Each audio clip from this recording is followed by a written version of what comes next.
ទំនាបគ្រួសារទើបយើងត្រូវបែកគ្នាឬមកពីកម្ពីពីជីនមកបេះដូងឈឺពេលដែលគ្មានតតនតែក៏ត្រូវបង្ខំកាន់ចិន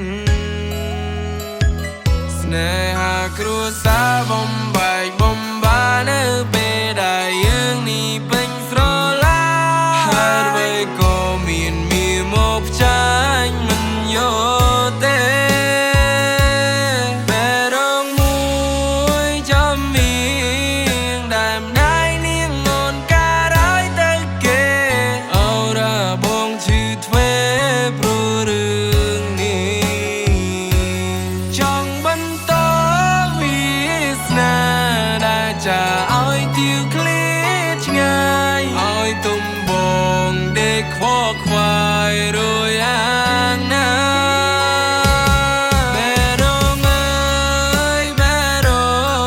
ងដែលគ្មានអ្នកជីបានចង់ក្រោយបងឈឺផ្សារੂលែងមានទេ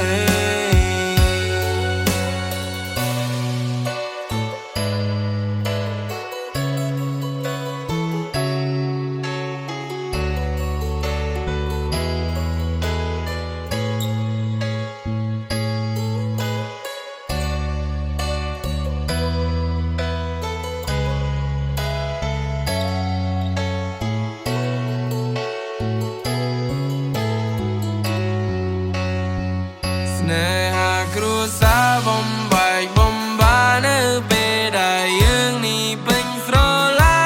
ហើយអ្វីក៏មានមកចាញ់មិនយកទេ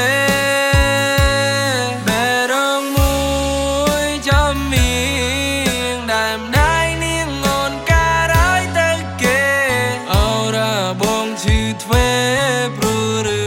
ងនេះចង់បន្តវាសនាដែលចាឲ្យទៀវឃ្លាឆ្ងាយឲ្យទុំបងដេកខ្វល់ខ្វាយរួយអាងណាបែរងអើយបែរងដែលគ្មានអ្នកជី